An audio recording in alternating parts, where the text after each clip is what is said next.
जय भीम, नमो बुद्धाय। दोस्तों, भाइयों बहनों, मैं आज आपको जो बाबा साहब ने धर्म के बारे में शिक्षाएं दी है वो मैं पढ़ने जा रहा हूँ। धर्म का जो विस्तार से बाबा साहब ने धर्म बारे में बताया है, तो जो आदमी समझेगा इसका लाभ समुचित उठाएगा। तो ये 32 बातें हैं धर्म बारे में बाबा साहब ने समझाई हैं।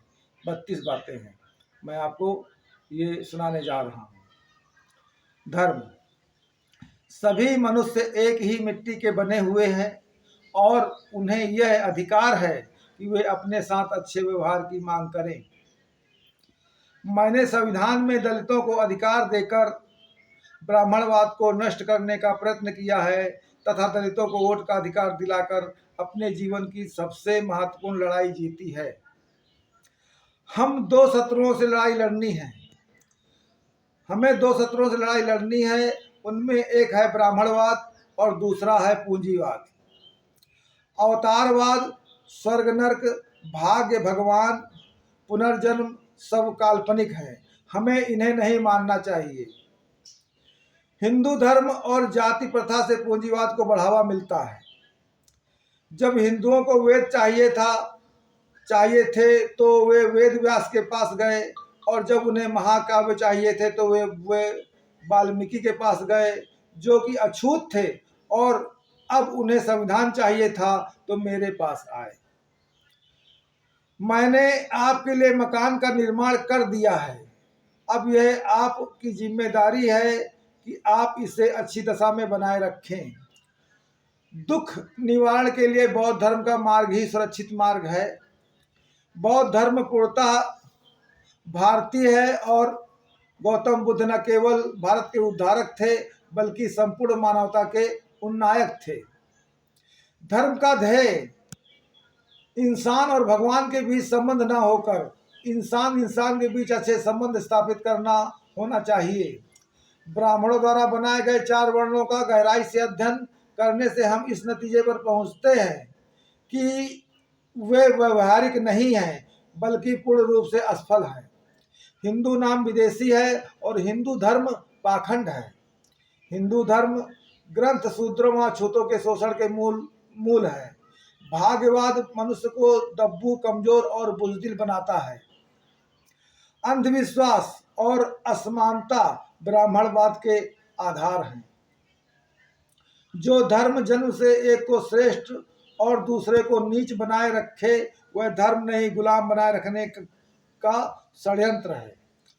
जिस धर्म में मनुष्य के साथ मनुष्यता का व्यवहार करना मना है वह धर्म नहीं, उदारता है। ईश्वर में विश्वास करने से केवल अंधविश्वास को बढ़ावा मिलता है।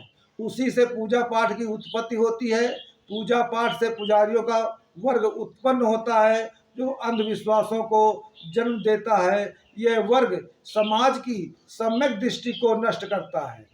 सभी धर्म मनुष्य के लिए है, ना कि मनुष्य धर्म के लिए। हिंदू जिसे धर्म कहते हैं वह सामाजिक आदेशों और निर्देशों का पुलिंदा है। मेरा समस्त दलितों से अनुरोध है कि सम्मान प्राप्ति के लिए धर्म परिवर्तन करें और बौद्ध धर्म अपनाएं। धर्म वैज्ञानिक दृष्टिकोण पर सही उतरना चाहिए। मनुष्य का जीवन जन्म से नहीं कर्म से बनता है। हिंदू धर्म और सामाजिक एकता दोनों एक दूसरे के विरोधी हैं, क्योंकि हिंदू धर्म का आधार जाति प्रथा है जो समाज को विघटित किए हुए है। मैं हिंदू धर्म में पैदा हुआ हूँ जो मेरे वश की बात नहीं थी, परंतु हिंदू धर्म में मरूंगा नहीं, ये मेरे बस की बात है। सामाजिक एकता के बिना राजनीतिक एकता प्राप्त करना कठिन है। यदि प्राप्त भी हो जाए तो वह उस मौसमी पौधे की तरह होगी जो मामूली हवा के झोंके से जड़ से ही उखड़ जाता है। भारत में हिंदू धर्म की शक्ति धन से अधिक है, जिसके द्वारा एक ब्राह्मण शूद्रों पर एक मजिस्ट्रेट से ज्यादा रौब जमा लेता है। हिंदू धर्म सिद्धांत देने वाला नहीं, कानून देने वाला बन गया है। इसने सच्चे धर्म की मानव जिम्मेदारियों को समाप्त कर दिया है, अतः इसे धर्म नहीं कह सकते। हिंदू धर्म असमानता और अन्यायी सिद्धांतों पर आधारित है। इसमें दलितों की तरक्की की गुंजाइश नहीं है। जब तक दलित इस षड्यंत्रकारी हिंदू धर्म के जुए के नीचे दबे हुए रहेंगे, तब तक दलित गुलाम ही बने रहेंगे। स्वाभिमान और तरक्की करने के लिए हिंदू धर्म का त्याग आवश्यक है। जिस धर्म में अपने ही अनुयायियों के बीच भेदभाव है, वह धर्म नहीं पक्षपात है। जो धर्म अपने करोड़ों अनुयायियों को कुत्तों और अपराधियों से बदतर मानता है और उन पर नारकीय मुसीबतें बरसाता है, वह धर्म हो ही नहीं सकता। इस हिंदू धर्म ने देश में मुट्ठी भर सामंतों, पूंजीपतियों और पुरोहितों को लाभ पहुंचाया है।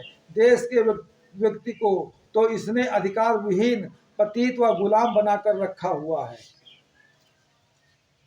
धर्म निरपेक्षता का अर्थ है कि सरकार लोगों को किसी विशेष धर्म को मानने के लिए बाध्य न करे। यदि लोग देश से अधिक पंथ और पक्ष को महत्व देने लगे तो देश फिर से गुलाम बन जाएगा। इसलिए सांप्रदायिक शक्तियों से सावधान रहना आवश्यक है। मैं धर्म चाहता हूँ, धर्म के नाम पर पाखंड नहीं। भारत में सामाजिक क्रांति के बिना सामाजिक और धार्मिक सुधार असंभव है। दोस्तों, ये बाबा साहब ने जो हमें बताया है, बहुत ही अच्छी बातें बताई हैं। अगर हम जीवन में 1% भी पालन करते हैं तो हमारे जीवन में अत्यंत सुधार होता है। जय भीम, जय बुद्ध, जय संविधान। नमो बुद्धाय, जय भीम।